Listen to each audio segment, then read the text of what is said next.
wasn't until 2020 that I actually sat down and watched Texas Chainsaw.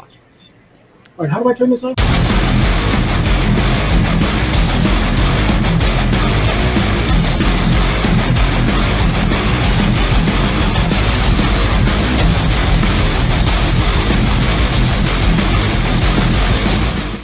All right, here we are. Wednesday What is night. up? Good to see everybody. Oh, yeah. Nighttime. Yeah, well, it's it's evening, late afternoon, evening. 7 p.m. here, 4 p.m. on the West Coast, and whatever time it is where you're watching this, we are the Screaming Room and slow news week. Yeah. What's up, brother? How was your week? My week was pretty good. I saw Cuckoo. Oh, you did? Yeah, Sweet. so we can so talk we about that. we can talk about Cuckoo. We're probably going gonna to hate on it. Huh? I said, and here you hate on it. I was not hating on it. Everybody wants to say it is. It's not hate. It's just I've seen Critique. it's a critique, and I've seen this movie. I've seen this movie already. Done better. Cuckoo? And yes. Okay, well, we'll get to that. Let's get to some of the news stuff first. Okay, we will get to the new stuff. I'm definitely curious to go down that rabbit hole. But I saw Cuckoo, and I'm seeing Alien Romulus this weekend. Oh, hell yeah. Stoked about that. I really need it to be good. I really need this movie to be good. I'm telling you right now, like, there are going to be things that both of us are probably like, I wish they hadn't quite made that choice. It won't be a perfect movie, but we're going to both dig it. Like, I hope so. Everybody I trust, everybody. Like, it's crazy how many people that are truly trust that are not just trying to hype the movie that are saying, dude, this is the best sequel since Aliens. I hate praise like that. I just don't trust but these aren't people that are hyping it up. And so that's what makes me think it's actually going to be good. Okay. I don't know if it'll be that, you know what I mean? Like, that's the high bar, but I think we're both going to be like, yeah, it was a good time. I think I'll be higher on it than you because it's kind of the way it usually works. That's the dynamic that we have. Yeah, but I would be shocked, dude, if we're not like, dude, that was a cool movie. So I'm stoked about that. And then what's coming out after that? I'm going to see a brand new one tonight that like nobody's talking about. It's called Strange Darling. And the only person I've seen talk about it is I saw Spooky Astronaut, her YouTube channel. I saw her actually do a review of it today, which surprised me because I haven't heard anyone talk about it. I had like 2 people comment saying, hey, are you going to review Strange Darling? I was like, what the hell is that? And so I like looked it up and I was like, oh shit, this looks pretty cool. And it's actually playing in a theater near me. So I was like, and then tonight, they're doing a special screening. And so I got into that, and it's basically in a live broadcast Q&A with the director. Nice. Yeah. So I'm like, this is pretty cool. I don't know if I'll bother asking questions or not, or just kind of be a fly on the wall, but yeah. So it looks cool though. It's like it looks like it's, I don't know exactly. The trailer doesn't spell it out exactly, but it looks like it's basically this girl who baits in serial killers and then gets them and like kills them. Nice. So she's almost like a Dexter. Okay. But not like, it doesn't seem like she's a serial killer. It's more of she's a vigilante. You know what I mean? I dig it. Yeah, but it looks fun. So, I'm trying to find. I got my news pulled up, but I don't have my. Yeah, so I don't have my trailer pulled up. So we're going to be talking about here I got we're going to be talking about Netflix ordering a Ghostbusters animated series. We're going to talk about two Halloween video games. And one of them is actually attached to an Evil Dead. So it's like a Halloween Evil Dead game. So it's like a combination of the both. And then we're going to watch the new trailer for Front Room and then talk about James Wan to direct Black Lagoon, Creature from the Black Lagoon. So, which I am cautiously optimistic for that. Yeah, I'm not sure he would be. I guess we could just start there. I'm not sure if he would be my choice. Like, I love the idea of remaking that. Like, it's one of the few that hasn't been touched, and I've never really I mean, there was what's it called a few years ago that Guillermo del Toro did the what was it? It was kind of like a Creature in Black Lagoon. Yeah, I know what you're talking about. The Academy Award. I'm spacing on the name of it, but yeah, anyway, yeah. There was that, and a lot of people say that's basically Creature in the Black Lagoon remake.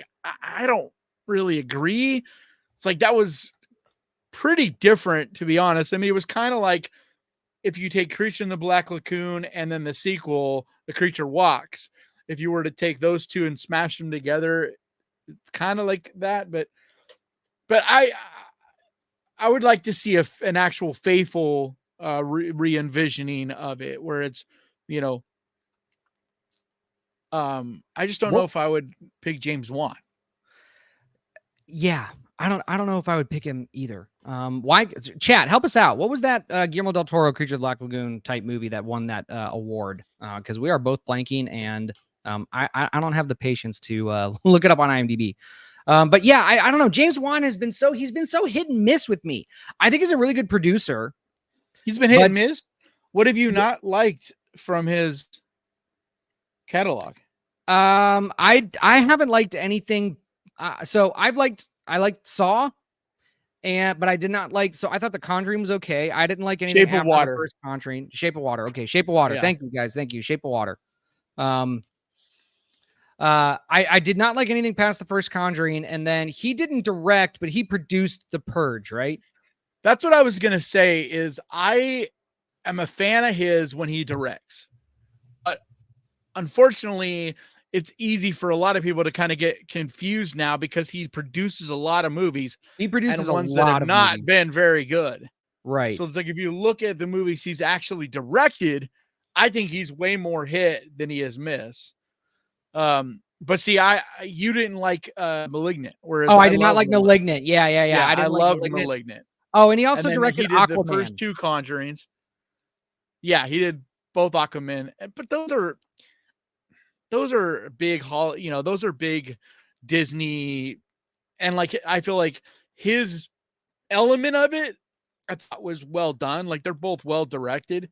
So they're just not my cup of tea. I'm looking at his IMDb. I liked Saw. I like Dead Silence. Wow, you do? Oh yeah. I would have assumed, especially with not like a Malignant, I would have assumed, because Malignant, what I liked about it is it reminded me of kind of going back to Dead Silence kind of feel of James Wan. I don't know how you get that. I don't get it. Dude, it's that same campy early 2000s type of like dark what is it? Dark Castle movies. But like Dead Silence feels like that. But Dead Silence took itself seriously and it kind of had that camp, ventriloquist doll, kind of flavor to it, but it took itself seriously and it wasn't trying to be a joke. I felt Malignant was trying to be a joke that took itself seriously.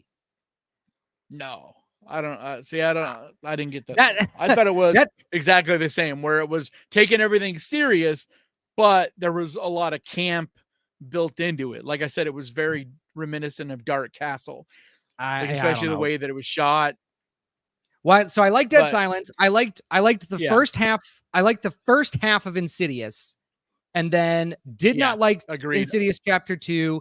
Did not like The Conjuring 2. Did not like Aquaman for obvious reasons. Didn't like Malignant. You didn't like The Conjuring 2? No. Wow, dude. I think it's better than the first one.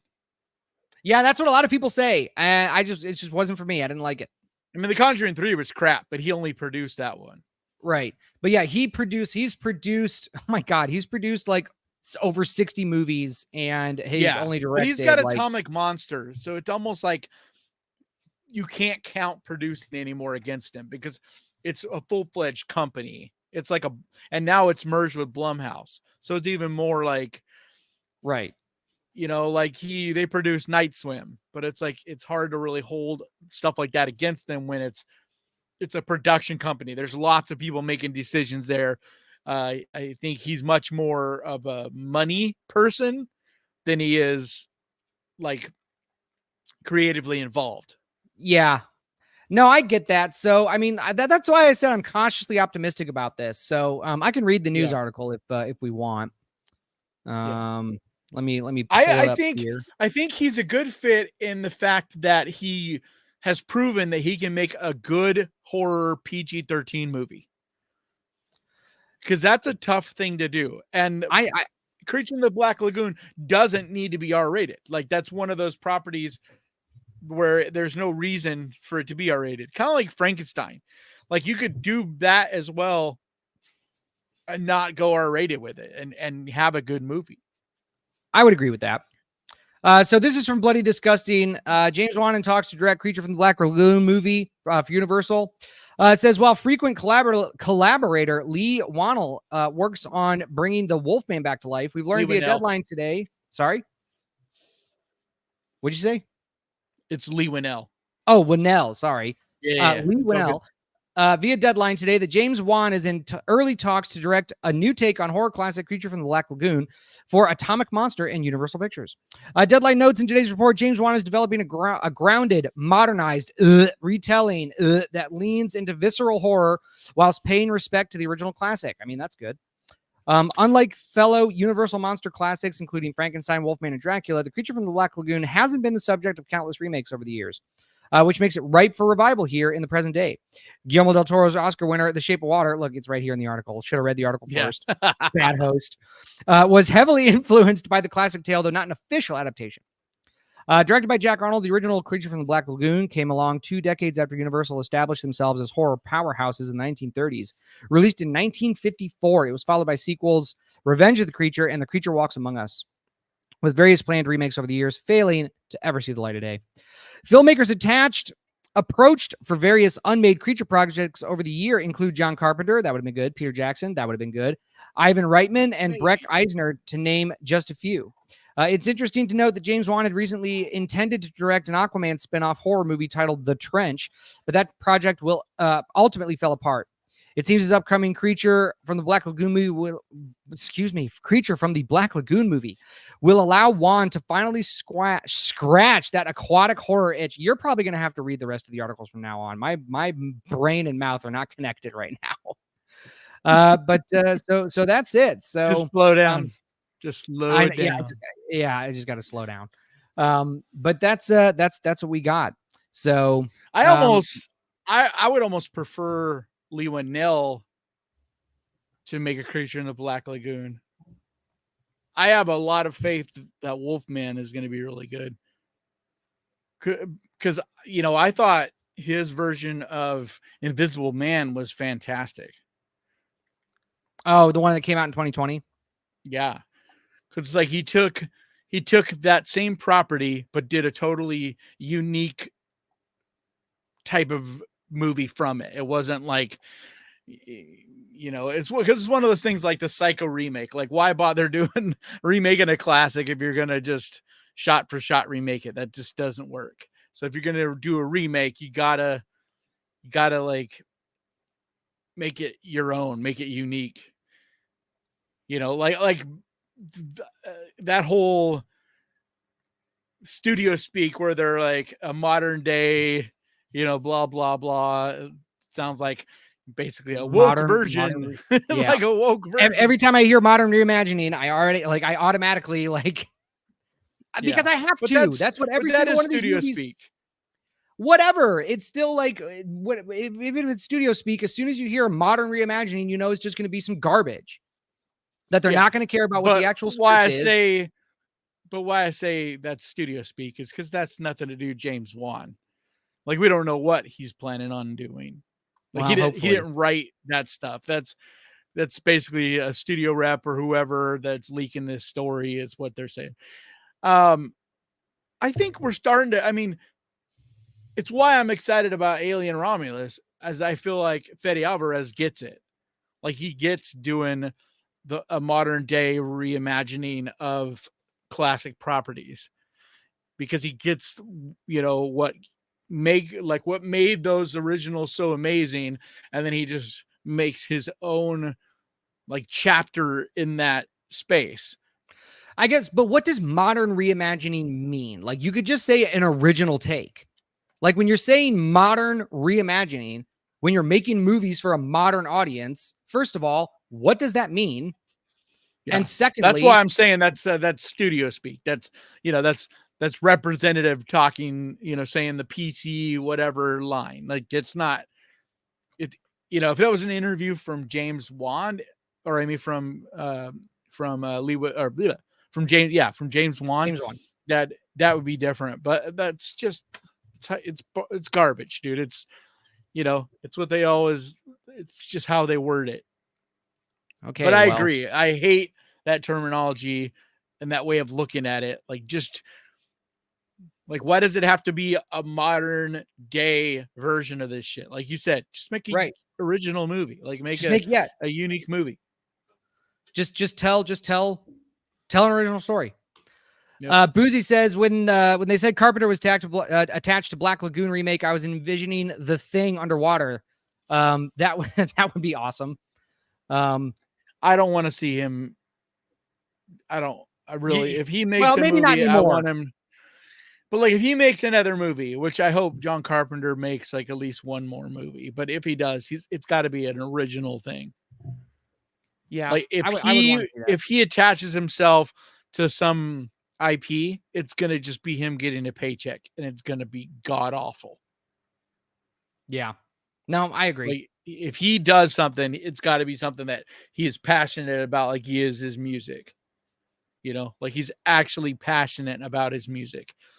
And that's why his last couple movies weren't good. It's because you could tell, dude, he was just getting a paycheck. He's just getting a paycheck. He's just phoning it in. Yeah, that's why I love that he retired and was honest about it. And he didn't because he could still be getting fat checks to like be attached to movies. He could easily, people would definitely. That's a good way to go out. At him. Just go out on top. Be a legend. Yep. It's like so many people don't realize that, like rock stars, athletes, like they stay around way longer than they should. It's like, don't Motley Crue your career. Yeah. Sorry to any Motley Crue fans out there. So speaking of Motley Crue in your career, Ghostbusters might have a new animated series. Yeah, which I love, because I don't know about you. I guess you're probably a little too young, but I loved the cartoon. I actually loved the cartoon long before the movies. I have not seen the cartoon. That's something I gotta find and watch. But it's cool because it like builds out the lore quite a bit more.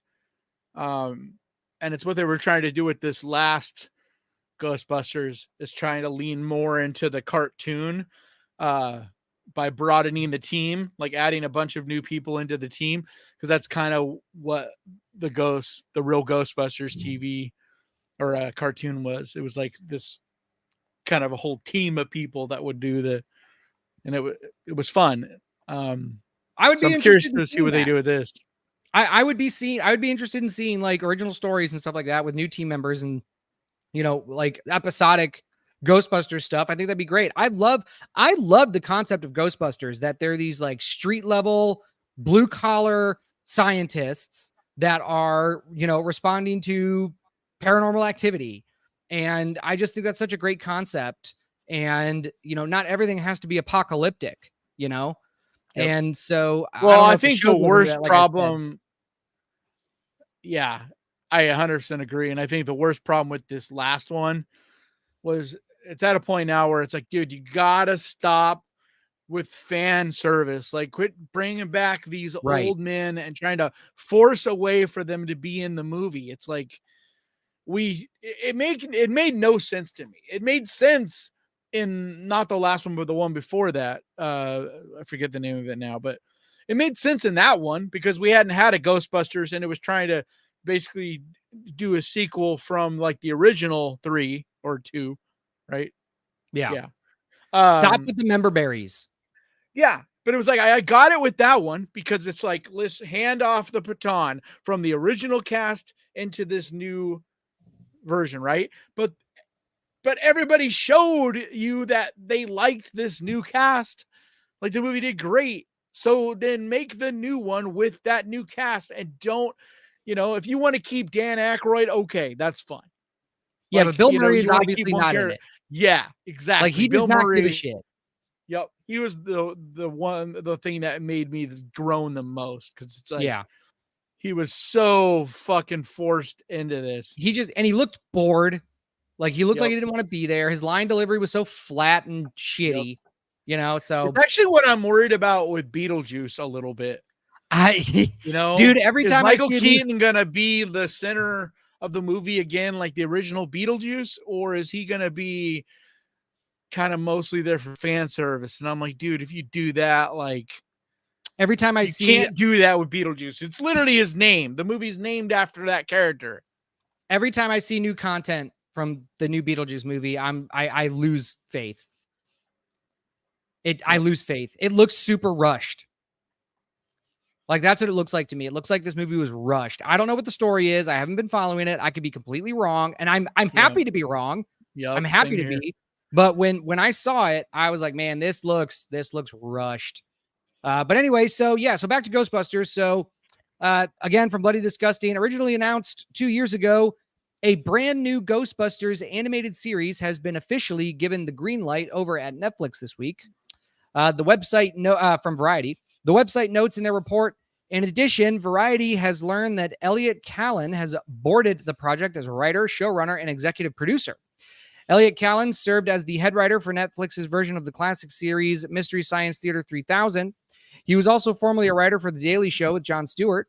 Exact plot details are still under wraps, but sources say the 3D animated series will be tonally in line with the recent Ghostbusters films. Jason Reitman will produce for Sony Pictures Animation.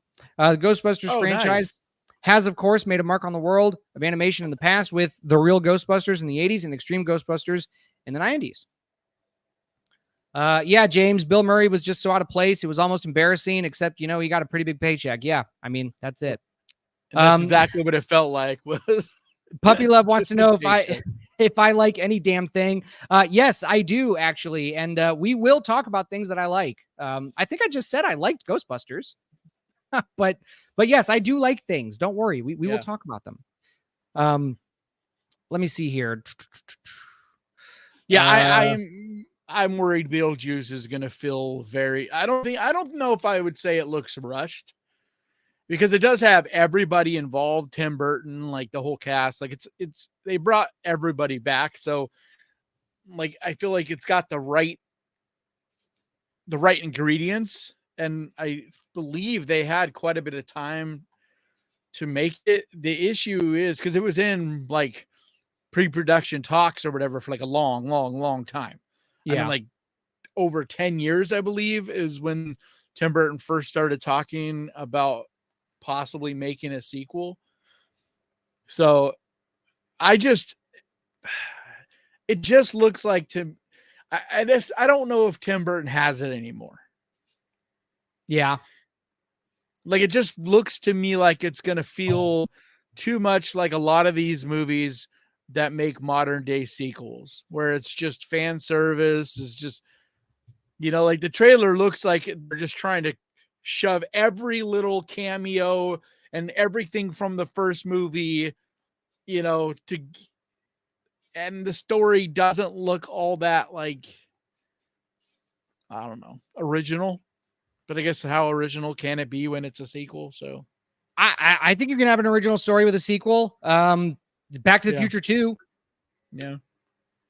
I know that's like the gold standard, but like, you can do it. Back to the Future 2, Aliens. Yeah. Right? But I also think that we're maybe expecting too much when it comes to, like, this isn't like, the thing about Back to the Future 2 is it was made by the people in their prime. Like, they did those back to back and they were on the top of their game. Tim Burton is long past the top of his game. Besides the TV show, what's it called? The Addams Family one. I'm spacing on it, but besides that, he hadn't done anything in many years that people had been stoked on. Yeah, I think Mew Medic said the last thing he did was Corpse Bride. Yeah, that people were stoked on. That's like Wednesday. 20 years. Yeah, people love Wednesday. So maybe, like, I haven't watched Wednesday. It's one of those, like, I just never got around to watching. I have no interest in it. But I've heard only good things about it. Like, people absolutely love it. So maybe, that's a sign. And I think that's what most people are kind of counting on, is that, hey, he did this series and it was really good. So maybe he does still have it in him to make a good Beetlejuice 2. Maybe. I mean, we'll see. It's coming out. We'll see. So the next thing we can talk about for the gamers out there, there's 2 new Halloween video games in the works from the Evil Dead the game developers, and we should pull up the trailer for this. It should be in here. Nope. Yeah. I'll pull up the trailer. Again, from Bloody the Disgusting, The Shape is making his way back to video games. IGN has reported this morning that Evil Dead the game developers Boss Team Games are in the process of developing on not 1, but 2 video games based on John Carpenter's classic slasher Halloween. And speaking of Carpenter, the Horror Master is on board with at least one of the upcoming games. Details are scarce at this point, but both titles are apparently being developed in conjunction with the producers of the Halloween franchise, and one will be powered by Unreal Engine 5. As a huge gamer myself, I'm thrilled to help bring Michael Myers to life again in this game, and my hope is to scare you silly, said John Carpenter. Carpenter is said to be intimately involved with the new titles. The official releases shared by IGN this morning states that the upcoming Halloween video games will allow players to relive moments from the film and play as classic characters from one of the most iconic and important horror films of all time. The 2 new games are being developed in association with Compass International Pictures and Further Front. Quote, everyone at Boss Team Games are huge fans of horror, and Halloween obviously holds a special place in the hearts of all horror fans. Getting to work with iconic characters like Michael Myers and build on John Carpenter's original vision is literally a dream come true. Everyone at Boss Team is thrilled and honored to be working with Malik Akkad and John Carpenter to deliver a one-of-a-kind experiences that fans of the movie and video games will love. No release dates or platforms have been announced. It's been over 40 years. That's not true. As of the writing of this article, which came out on the 12th. Yeah, well, I don't understand why they don't have the correct information here, but there's a trailer for it, and the first game comes out in October. So one of the games, there's 2 Halloween games. One of them we don't know much of anything about yet, but the other one is a side scroller, and there's a trailer for it, and it's actually it's like it goes with an Evil Dead kind of thing, but it comes out in this October. Yeah, I think I found it. We can watch that as soon as this ad stops. And it's not what I was hoping for with a Halloween game, but it actually looks pretty fun. And it's like, it's pretty complex. It's like the 2 games, these 2, like one's the Halloween, Michael Myers meets Evil Dead kind of thing, and then the other one is just Halloween, but the 2 somehow connect, like the 2 games. Yeah. So it looks pretty fun. But there's another Halloween game we don't know anything about yet, and I'm still hoping that we get an actual real Halloween game with a story and like, Well, let's watch this trailer. You want to? Yeah, definitely. I haven't seen it yet. All right, neither have I. So this is going to be first time watching. Here we go. Rated M for mature. Clips and pictures.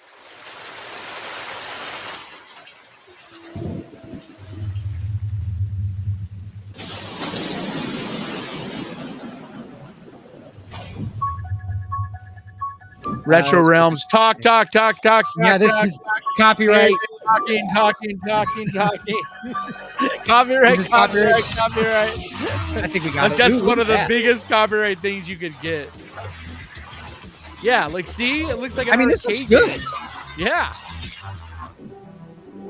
I'm just saying it's not what I was expecting at all. But yeah, look at this. So the two connect together somehow.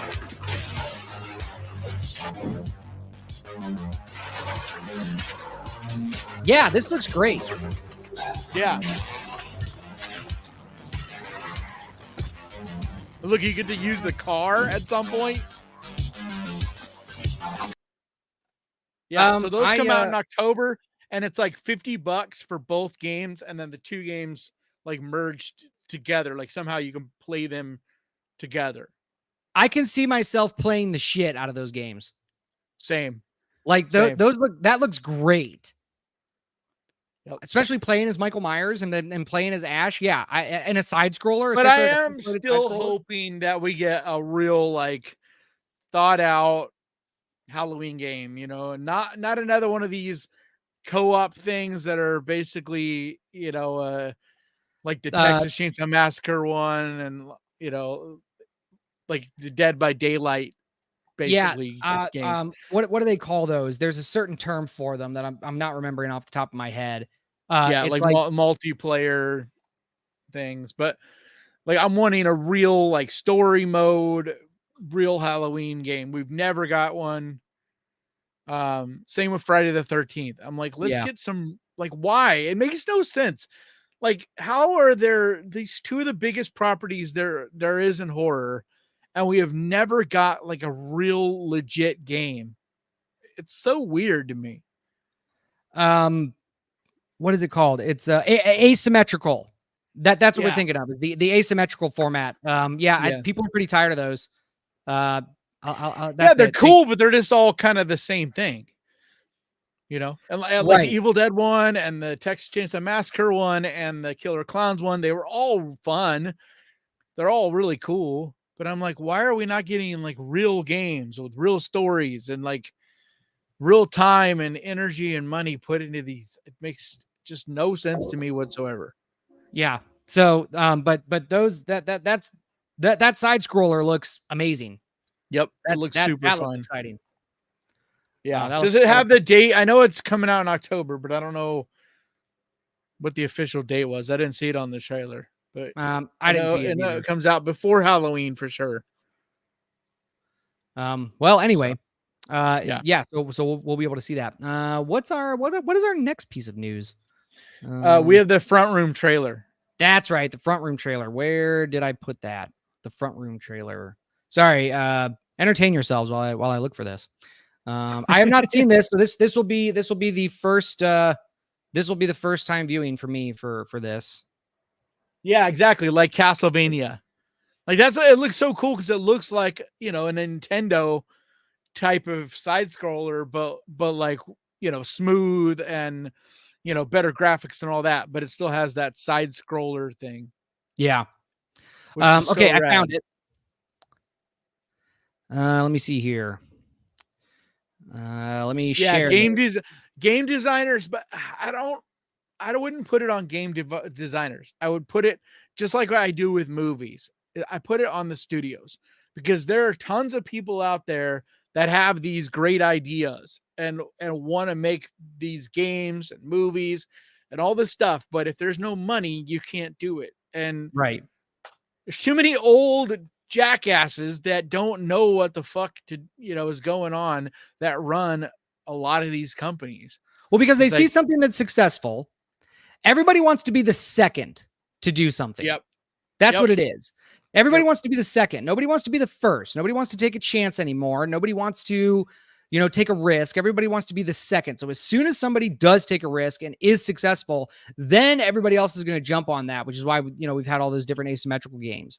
And exactly. As soon as the Friday the 13th one did well, then all of a sudden we had, and that's why it took a number of years before we got the Texas Chainsaw Massacre one and the Killer Clowns one, because literally they had to watch it be successful and then be like, okay, let's do that. Right. It's maddening. It's exactly what we see in movies. It's why you see sequels, because sequels are a way built-in audience. Yeah, it's got a built-in audience. They know that people are going to come. Yeah, it's a safer bet. They know people are going to come watch it just because of the property. It's these consumers. It's like these Marvel and Star Wars stands. Just because it has a Marvel sticker and a Star Wars sticker on it, they're going to watch it They don't care they don't care that it's garbage. They don't care that it's literal toilet water. Like and watch, this Halloween game will come out and it'll be successful. But instead of studios taking that to mean, hey, people will spend money on Ash versus Michael Myers and on Halloween games, right? Instead of them taking that from it, they'll be like, let's make more of these side scroller games. Right. Like that's so annoying. No, I get it. All right, let's watch this trailer. Yeah, I haven't seen this one yet. I've seen the first Front Rooms trailer, but this is the newest one. Make sure you got the newest one. I got the one that was posted 10 hours ago. Yep. So hopefully that's the newest one. All right, here we go. Yeah.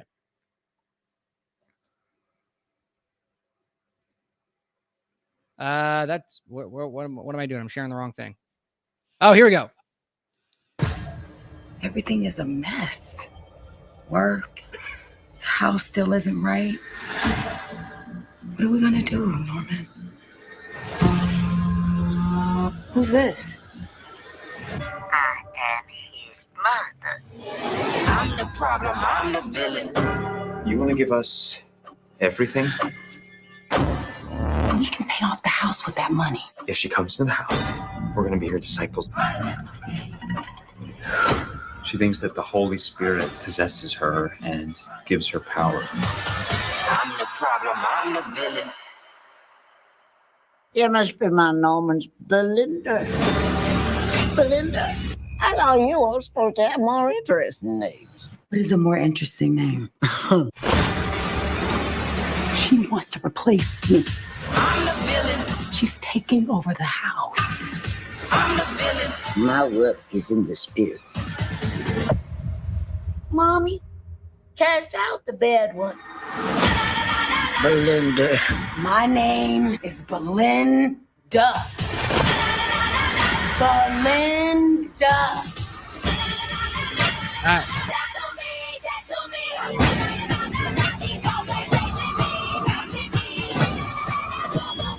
Get out of my house! She got what she deserved. Let's go, I'm a kick.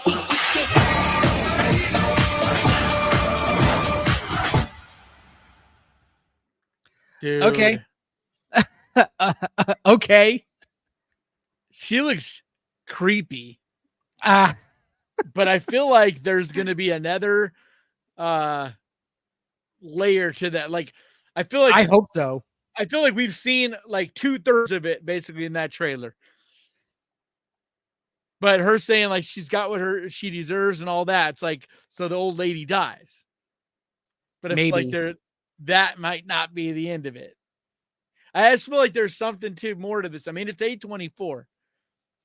So yeah, I don't know. I don't think the music fit that trailer. No, not at all. The first trailer sold me more on that movie. Yeah. Okay. The first one looks more creepy and kind of gives you more of the story. I guess. I don't like know. that. Yeah, I agree. That music was strange. Very like. So this woman's about to die, right? And she's writing her last will and testament, and she wants to give everything to this family, but she wants to move in first. Yeah, she's not about to die. She's just, rather than going to like an old folks home or whatever, she wants to give them all her money, but in exchange, let her live the rest of her life, basically live out the rest of her days with them. And she wants to replace her. She wants to replace Brandy. Why? Well, see, that's what I guess we'll find out. Confusing in that trailer as well. Like, she looks like she's like basically like very satanic and demonic in that first trailer. Like she's a cult type of thing more so than it showed in this trailer. This trailer made her almost look more like religious, Christianity religious, whereas that first trailer made her look more satanic. So I don't know. That's yeah, and then the first trailer made her look racist as fuck. It's racism. That's what's happening. Yeah, this one didn't make her look racist really, but that first one, like, she's super racist. Well, like, they showed the certificate of the Confederacy or whatever. So you know, and according to Hollywood, all Southerners are racists. So you know, there we go. A lot of the old ones are. I guess. I don't know. I don't want to get into the whole Confederacy. Dude, it's not just Southerners, man. Like, I live in California, and everybody in my family is in California. And I swear to God, everybody over the age of like 60, 70 are racist as fuck, dude. Like, they just all try to pretend that they're not. And it's like, dude. I guess. I don't know. I don't know. It's a tired trope, right? Yeah. It's just a tired trope. That's the thing. It's like, we can get into a whole socio-political conversation about racism, but like, it's just a trope. It's a bad trope. Yeah, it feels like it's being used too much. Right. So and that's my only concern with this one, is it almost feels a little bit like, because like it really worked when Jordan Peele did Get Out, right? Yes. But it's like, I feel like since then, like we were just talking about, where Hollywood, they just want to regurgitate ideas. Like, someone does something and, so it's almost like this is a Get Out. Like, they're trying to live in that same space. Yeah. So, I don't know. I don't know if you're going to be able to touch Get Out with this. No. I mean, Get Out was so subtle in but everything. I'm saying, that's like, what made it so scary. I wonder, and when I see, very predictable racism kind of thing, it's like you cast Brandy and she's married to a white man, and her old, it's like, of course she's gonna be racist. So I was like, that's fine, but like, I feel like there better be a lot more than that. You can't just basically make her like a fucking Nazi and be like, that's it, that's what, right. But it looks like she's just a despicable person in general. Like, it's much more than just being a racist. And I hope that's the thing. It's that they don't focus solely on that. Yeah, I don't know. We'll see when it comes out, I guess. We will see. Wolfbane's asking if we know what happened to The Well, dropped on August 9th, not in theaters or streaming. I don't even know what that is. The Well? I also do not know what that is. Let me look. But I am frustrated by something he said there, because like, there's been quite a few movies that it's like they barely get released and then they just vanish. And I think what we're seeing is streaming services snapping them up. So it's like, it'll get released, and before it really has any time to be streamed or anything, Netflix buys it, or Shudder buys it, or someone buys it up. And so that's why they disappeared. That's my best guess, because that's what's happened with Oddity. Like, it frustrates me so bad, because that movie was so good and it was in theaters for 1 week. And I've been telling everybody, you need to watch this movie, but it was literally in theaters 1 week and then gone, and you can't even rent it now. And it's because it's going to be released on Shudder. And they originally were releasing it at the end of this month. So they took it out of theaters? And yeah, it was only in there 1 week. I wanted to see that. Shudder released it. I don't know. Shudder? No, it's not yet. And it was supposed to be released on the 25th of August. And now it's not being released on the 25th of August. And my thought is, because there's been such a huge buzz behind it, Shudder's like, hold on, we're gonna hold on to this till we're a little closer to the Halloween season, which I think is smart. I think it's very smart. So they're probably releasing it maybe next month or maybe in October. It says The Well. It just says the distributor is World Pictures. It says it released. Exactly. I don't know where it released, but it's not streaming anywhere, right? Yeah, it released in Italy, I guess. But yep, it's not. My guess is it was bought up by someone. Yep, it was probably because like we see a lot of these movies get released at film festivals, and it's the same thing. You'll hear, a movie was, it was at Fantastic Fest, and it's like, oh, cool, I want to see that, and then it's like you don't hear nothing about it for like 2 years, and it's because someone bought it and they're waiting to release it. It says that The Well will release September 3rd via Uncorked Entertainment. That's what it's saying. Uncorked. So is that getting theatrical? I don't think so. I don't think Uncorked releases things theatrically. I've seen them on a number of things theatrically. Really? Yeah. Okay. They're usually like a co-production. That's what it says. It says September 3rd. So we'll see. Maybe a trailer will come out. I don't know. So I'm wondering if it was released because you said in Italy or whatever, and then Uncorked bought it up, and now they're re-releasing it for the United States. Like, it's when it comes to foreign stuff, it's always tricky. Like, sometimes like certain countries, it's really jacked because like in Australia, sometimes there's movies they don't get for like months after we release it, or a movie like The Sadness came out in South Korea and we didn't get it for like a whole year. Yeah. But he was like, talking about this movie, and it's like, fuck dude, I can't see it. And it was Shudder bought it up and then released it the next year. Mr. Wonderful agrees with me. I don't know what you're agreeing with me on, but thank you. I know it's rare someone agrees with DJ. I know, right? Somebody's with me. Let's go. So let's I want to show one more trailer because I want to talk about some indie stuff, and I'm really proud of these guys. I think you know them. A&P Films. Well, technically we just watched a trailer for an indie movie. But okay, but this is like super indie. Yeah, micro. This is like, and micro budget indie. I want to show it, but this is from A&P Films. And is it these guys being released anywhere yet? Or no, this is the teaser trailer that just dropped 2 days ago. Nice. And these guys, I don't know them personally, but I like what they're doing. And I like it because they make schlocky 80s exploitation films. Nice. But for today. So if you've seen Murder Size, that's their most recent film. That's on Tubi. If you've seen Murder Size, you know what you're getting from these guys. And it's been a lot of fun watching them make movies. And so I wanted to give them a shout out on this show and show their trailer. So for those of you that don't know what I'm into, this is also going to confuse you based on my critiques of other movies, because you're probably, and this is not a dig, okay? This is not a dig. You're not going to get a good story out of this movie, okay? Yeah. What you're going to get is what you're about to see. This is what you're going to get. So if you go into the A&P Films with the knowledge of you know what you're going to get, you're going to enjoy it. It's going to be fun. So I want to share this. And we'll talk about it a little bit, and then we will talk about Cuckoo for the last little part of the show. We will talk about that. So, all right. So here we go. So this is a vampire horror comedy called Only Fangs. I've heard this mentioned this week, and we're gonna watch it. So let's here's their trailer.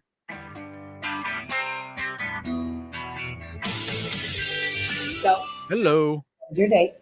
In about 30 minutes. He's a really nice boy. Remember, don't get attached. Whoa, what the? Oh, this looks great. Holy shit. Scarlett! Did you get him? Yes, I got him, but then this guy saw me in the park and he got away. What do you think? It looks like a scrambled porno. Is that a nipple? No, those are teeth. We'll fucking get him. Nobody will ever hurt us again. Never again.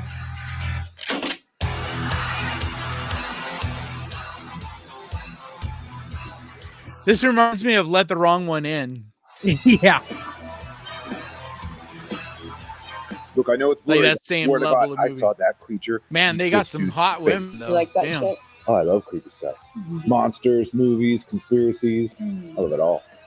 Let me give you my card. If you ever need any video work, I love it all. just let me know. I build websites. You know, us entrepreneurs got to stick together. You know, Scarlett had big plans for this place, but I think I messed them all up. But I think when she sees what we've done, she'll be happy. What are we gonna do?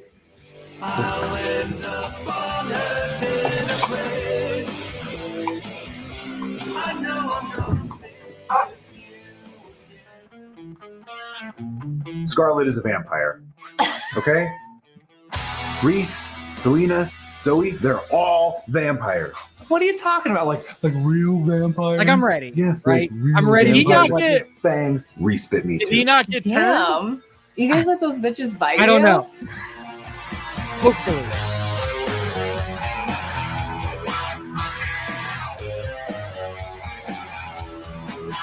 This actually looks better than a lot of the little, this level of indie.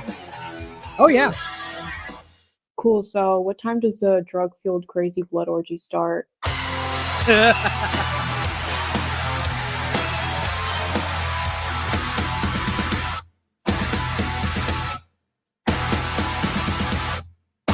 good practical.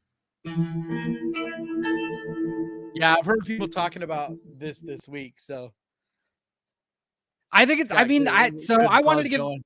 Yeah, I wanted to give a shout out to those guys. The movie looks good, especially just because like you know what you're gonna get with this, right? Totally. So watching that, like you know what you're gonna. It's not.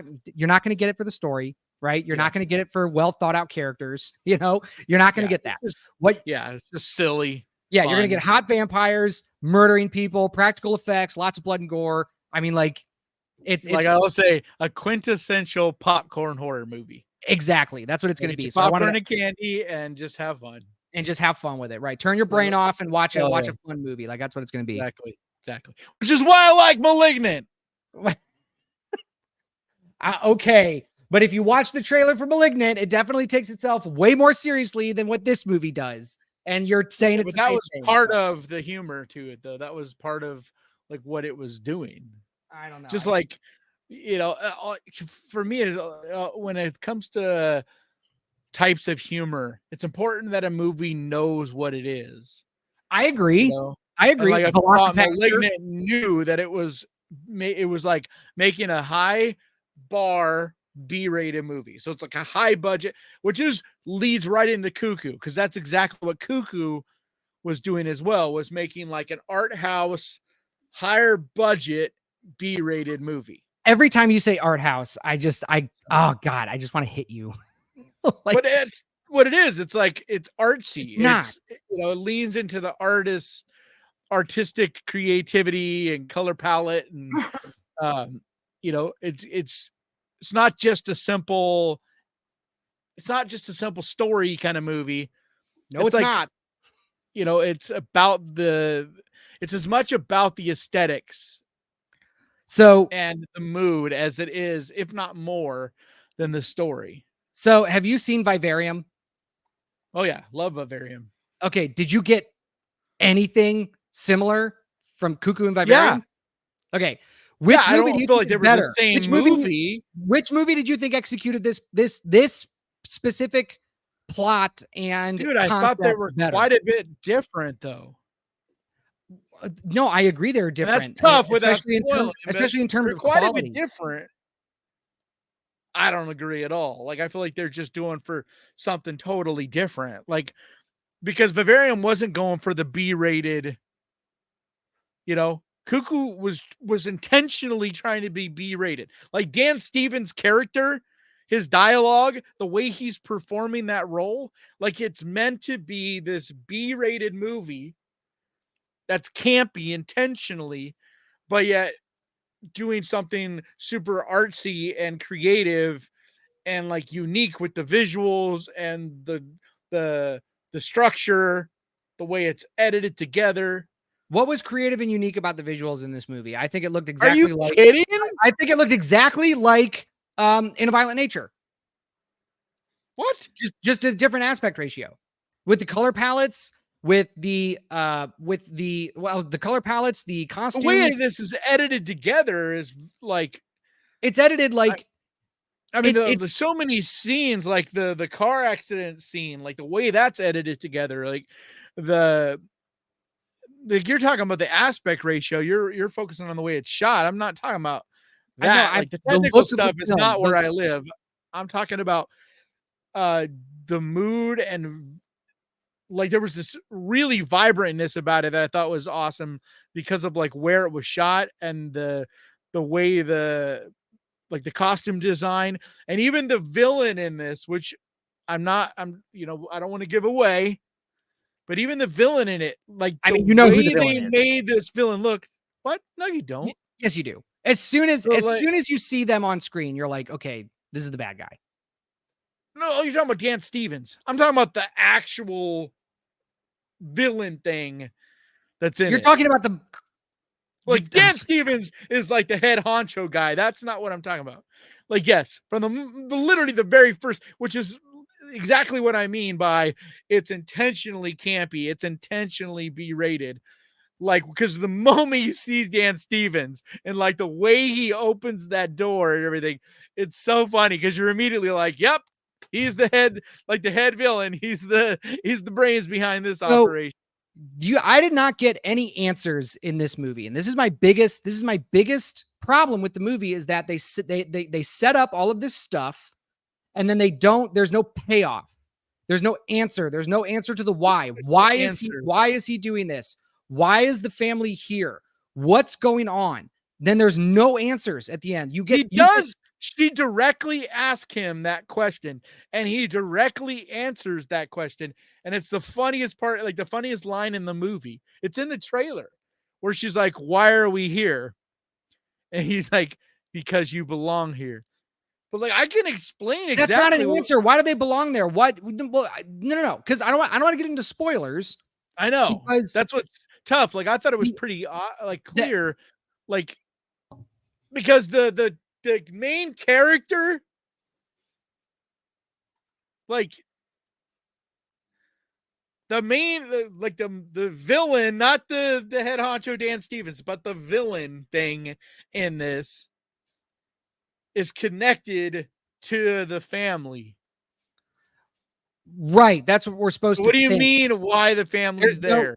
We're supposed to think that, but we don't, but we have no reason to believe, or we have no connection. We have no connection to what that is. The little sister, dude.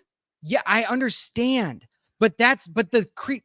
I can't talk about. Do you not remember? Spoiling it. Remember what the little sister's connection is? Yes, I know that, but we are we are led to believe that she is not. We're led to believe that she is not who she is, and there's no explanation for that.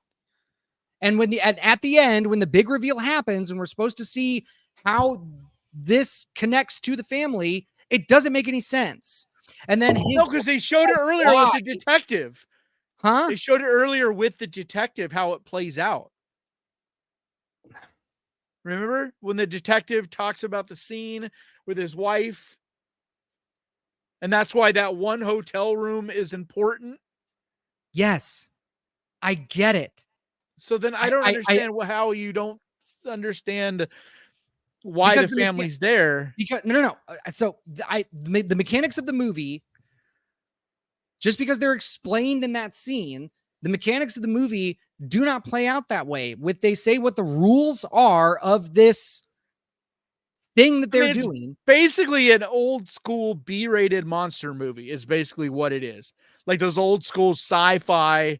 Maybe that's why I love it and enjoyed it more so than you, is because like I don't know if you're a fan of those, but like I love the 1950s B-rated sci-fi horror movies. You know, like those they're schlocky and like kind of cheesy, but they're fun. And this had literally the story of it is exactly one of those movies. Has like artistic A24 set dressing or neon set dressing around one of those stories. And I thought that was really a fun idea. Okay, but what was fun about this movie? It was taking itself, like it was trying to be an actual horror, scary movie. Like I didn't have fun with this. The whole time there's actual terror. Like Hunter Stevens, is that her last name? What's her I forget what her last name is. Oh yeah. Hunter, the lead. Hang on, I'll get it. Hunter Schafer. She acted her ass off in this movie. Yeah, she was phenomenal. There is terror. There is nothing fun that's going on in this movie. Dude, there's plenty of like freaky ass moments. Like maybe the big reveal takes a lot of that away because it's more goofy. But up until that big kind of reveal, like there's some, like the scene where she's on the bike and like, you know, the car accident scene, like there's some genuinely horror scenes and elements throughout this movie.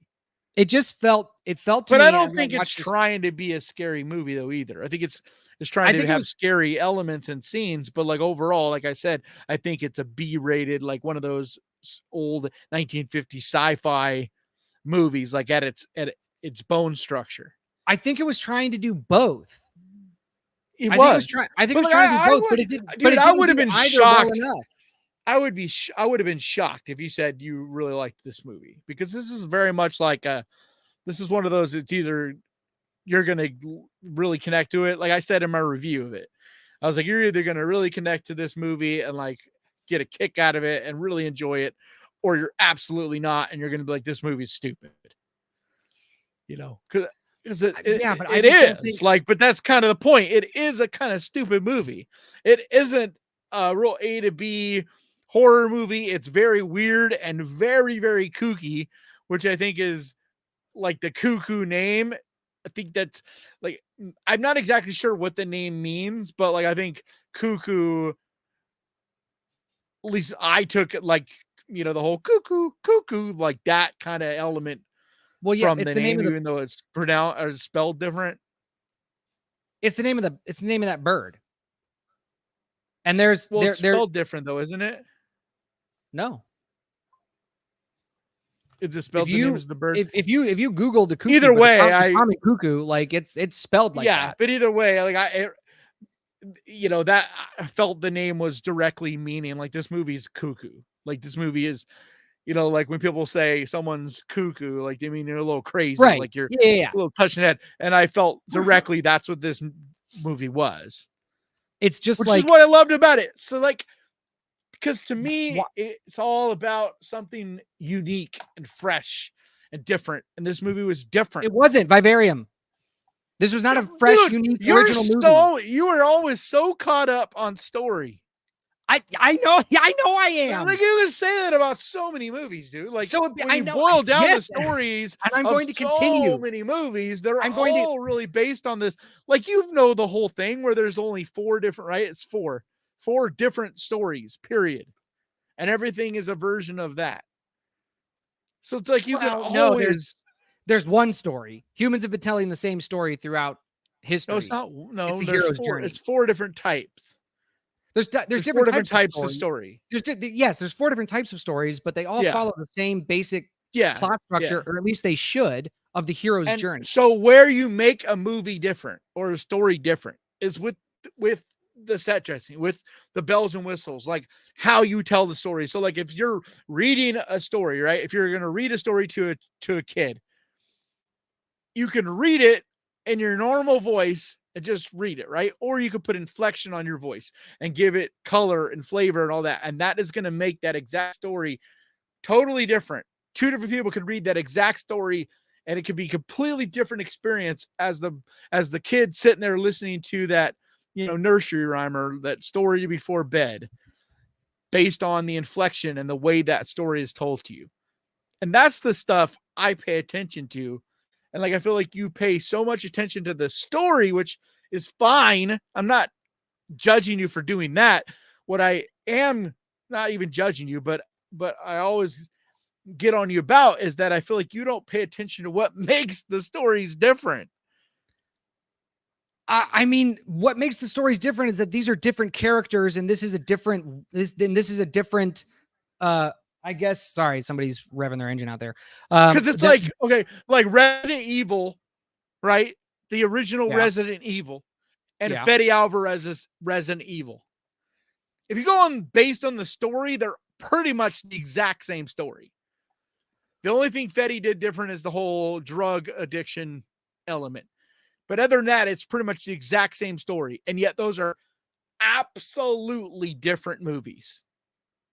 And that's the stuff that I pay attention to. That's the stuff that, to me, is important in a movie, because a movie is a visual story. Right. If you want just the story, then you read a book. Look, I can compliment this movie all up and down about how it looks, about how it's shot, about how the interesting ways they go together. They go together. I just, it's like you take that story with these visuals, because you're right. At its core, this is a very similar story. It does have some differences, but it is a similar story to Vivarium, right?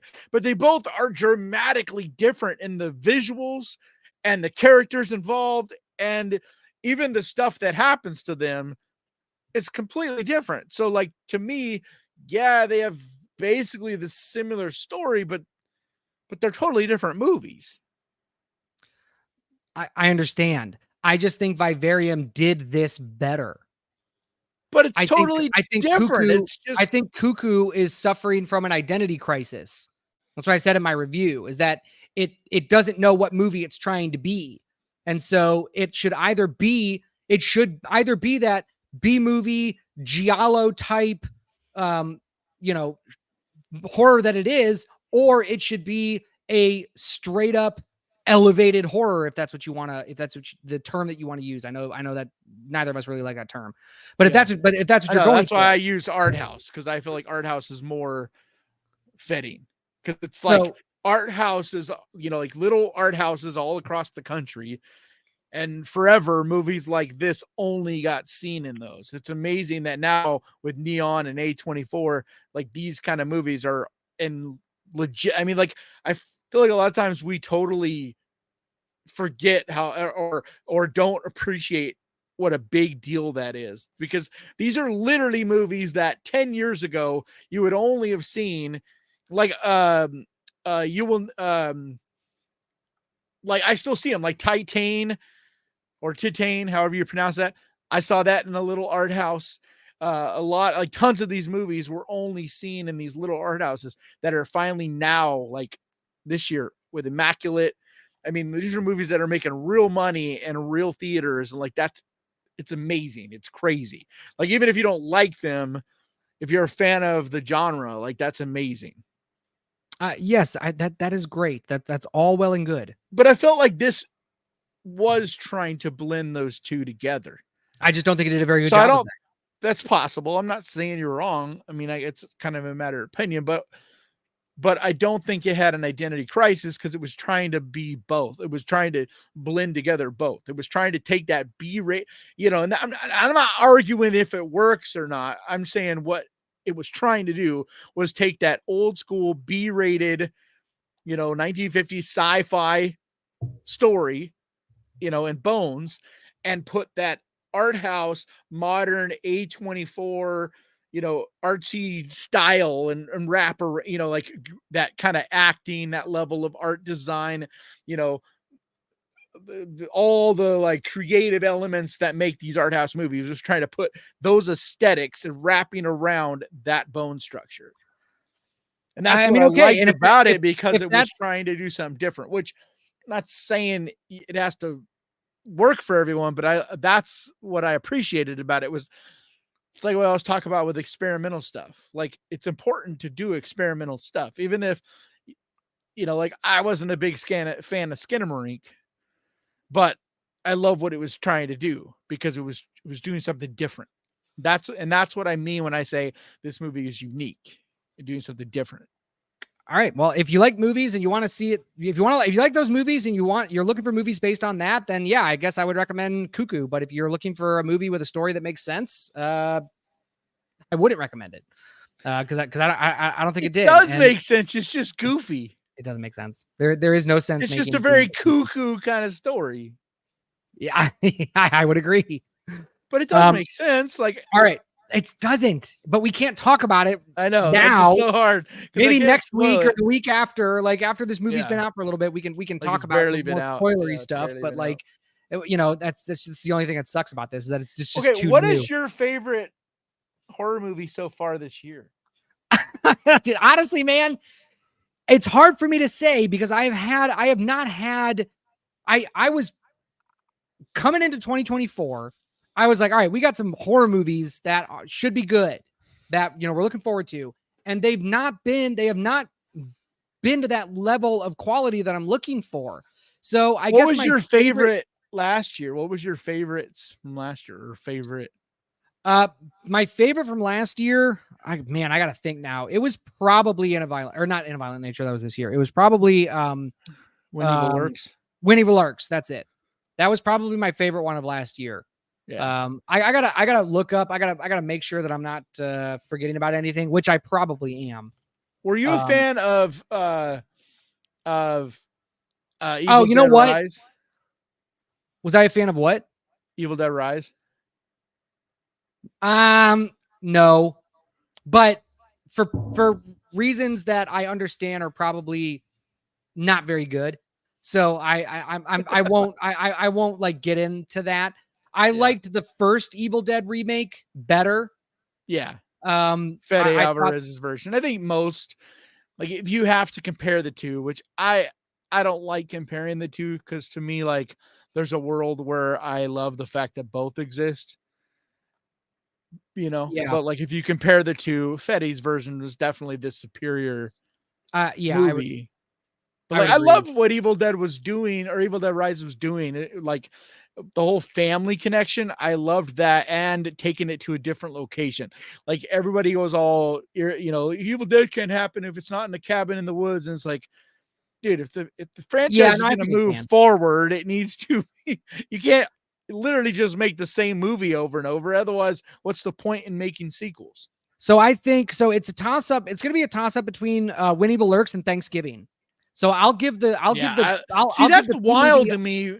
That's wild to me that you like Thanksgiving, because I loved it, but like, dude, there's story wise and writing wise, like, there's a lot of problems with that movie, but because it's so fun, like, but I mean, the way the dialogue is written, there's tons of holes in that story.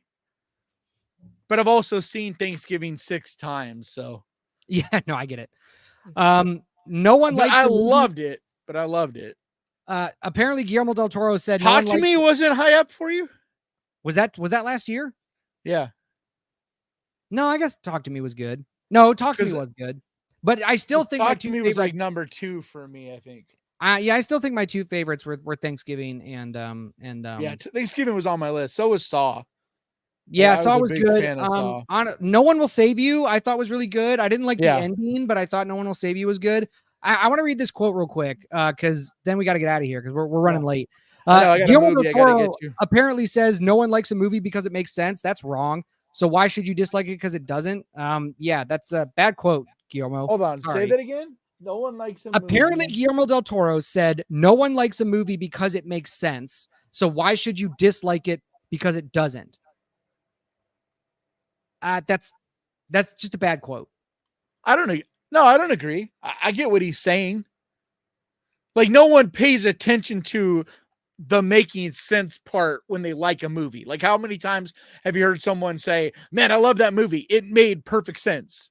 You know what I mean? Like, nobody mentions that. You're looking at him.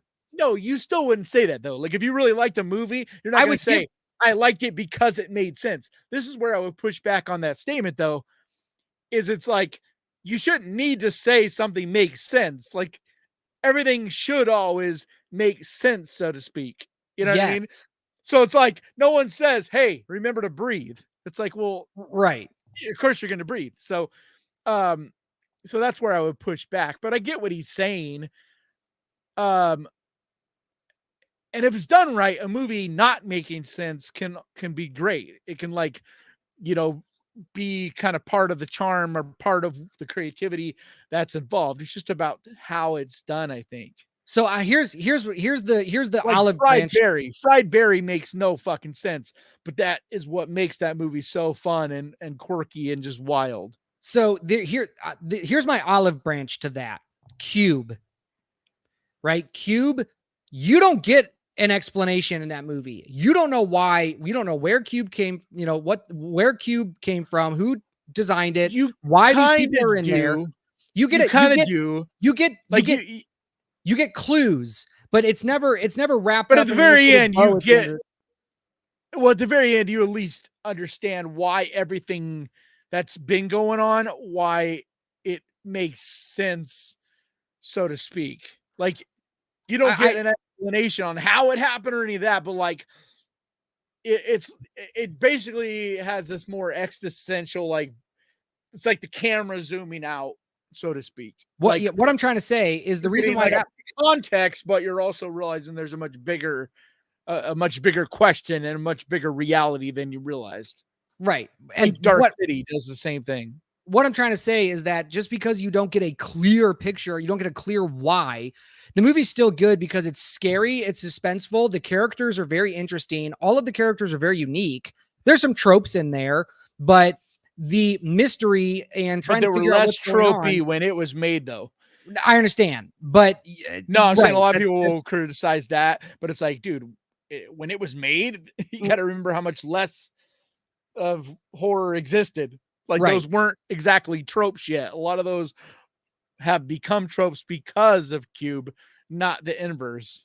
Right. So the reason why Cube is good and why it's a good movie plot and character wise is because these characters are very fleshed out. They're endearing. We're attaching ourselves to these characters. We care about what happens to them.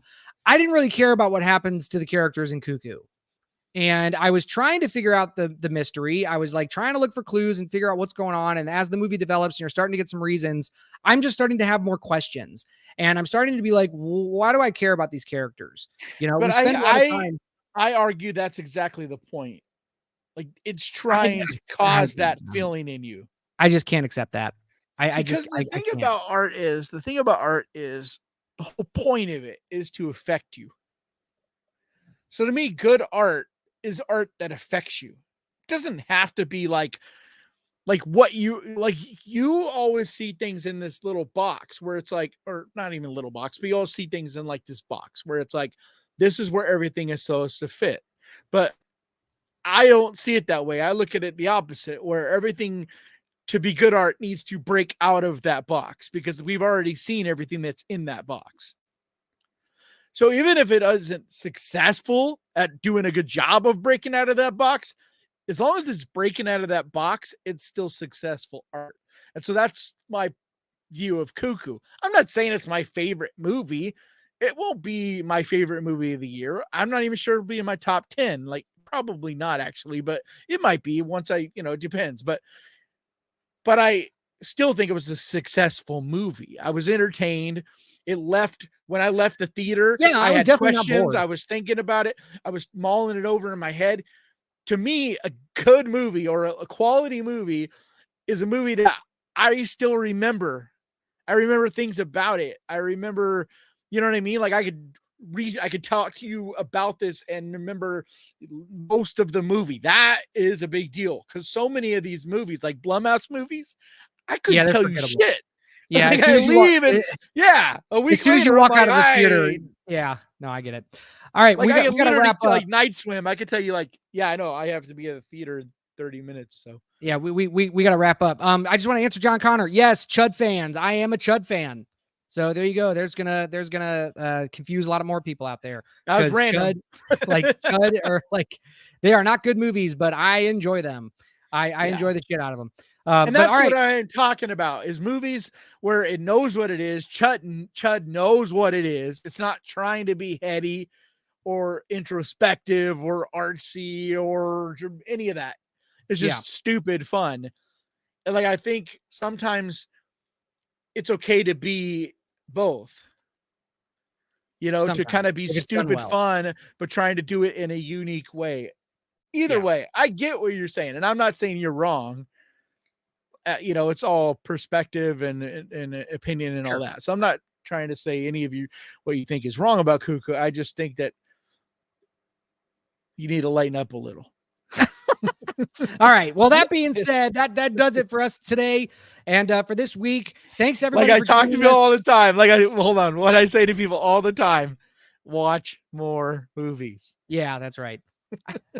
All right. If you have not yet subscribed to the Screaming Room, please subscribe to the Screaming Room. Thank you to all the Ghost Pirate fans that are watching us. Please watch us on the Screaming Room channel. Comment on this video after it uploads. Yep. We respond help to all the comments. Grow. And help us grow. But thanks for watching, and we will see y'all next week. Later, guys.